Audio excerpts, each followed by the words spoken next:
Welcome back to 504 Road Trips. Today we start a new series that'll follow the entire stretch of Interstate 95, beginning in the northeastern corner of the United States and ending at Florida's southeastern tip. This journey covers 1,924 miles, or 3,096 kilometers, and spans 15 states plus the District of Columbia, more states than any other interstate highway in the country.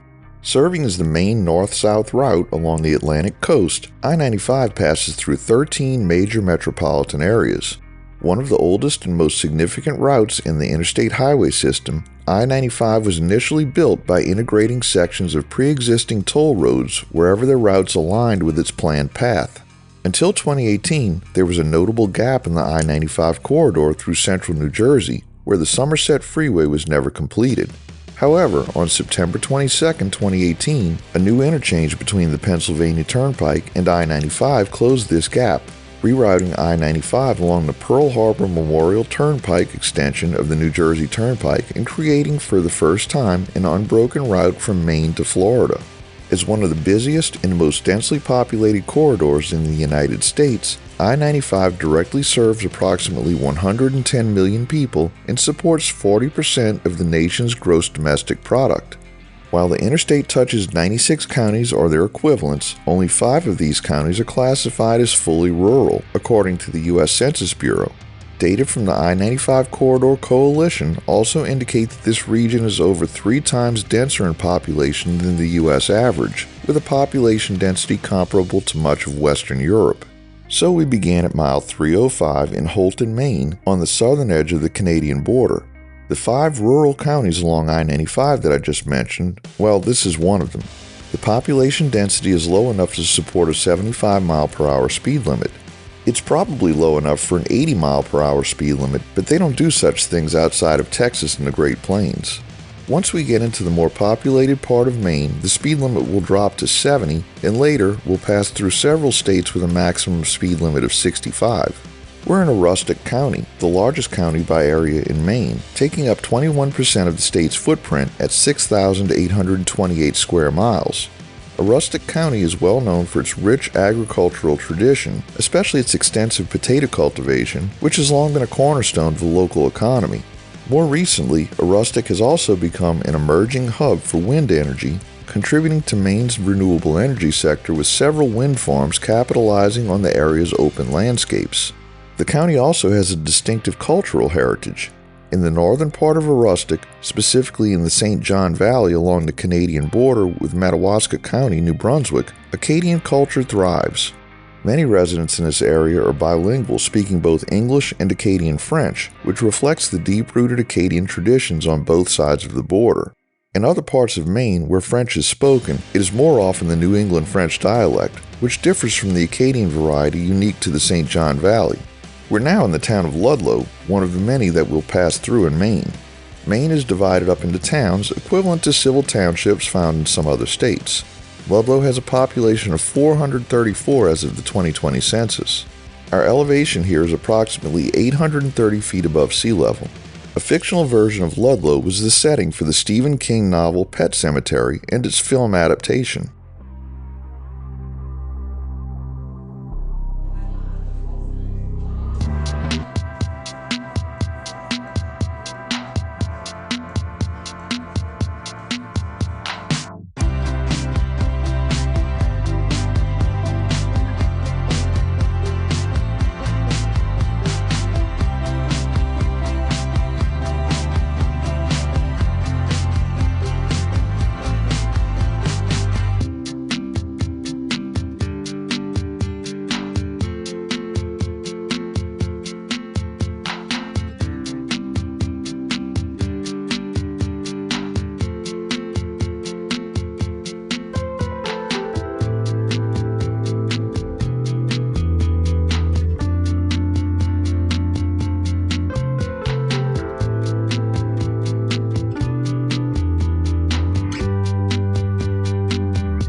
We enter the town of Smyrna with a population of 439 as of the 2020 census.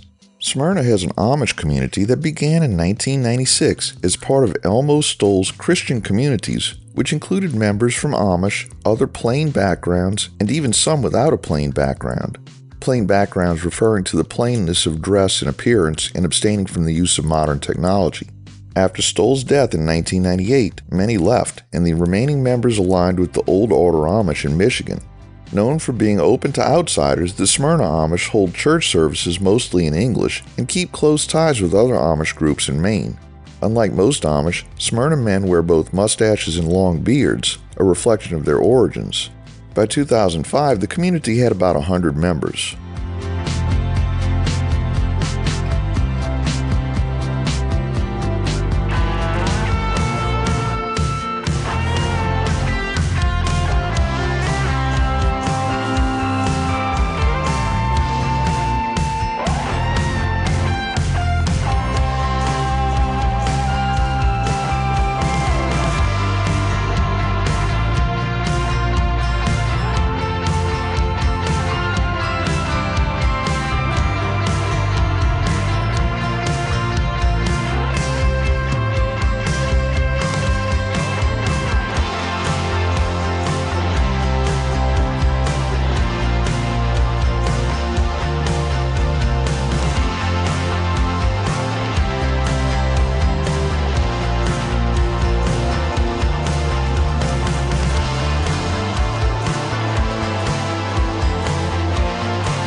Throughout Maine, each exit has a blue sign indicating which services are available at that exit.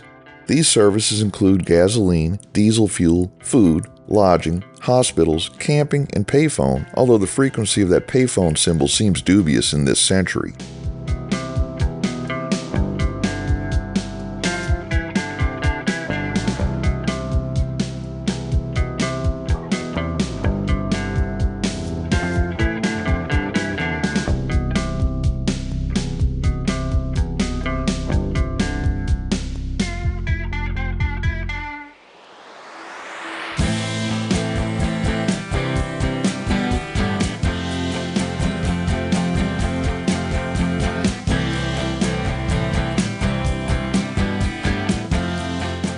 We enter the town of Dyer Brook, which was first organized as a plantation for election purposes on September 6th of 1858. After a few more formal organizations, it became an incorporated town on March 21st, 1891. The area's first settlers arrived in 1844, and by 1880 the plantation had 40 voters. Today Dyer Brook has a population of 215.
brown sign indicates that exit 276 leads to the Katahdin Woods and Waters National Monument. This is one of several such signs, as several of the exits along I-95 provide access to the 137 square mile protected area located to the south in Penobscot County.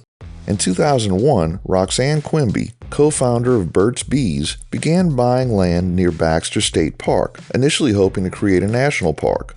Facing political opposition, she pivoted to a national monument which could be designated by the president.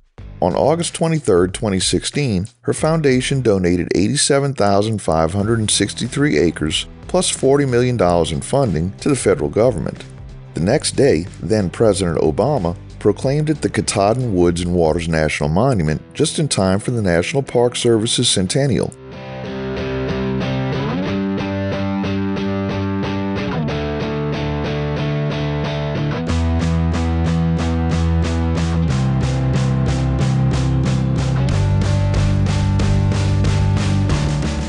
We conclude today's video at mile 276. Thanks for watching. Special thanks to our channel members listed here. Please consider joining them to help support our channel and get early access to our regular videos. Or just be sure to hit the thumbs up, subscribe, and leave a comment below, and join us for our next 504 road trip.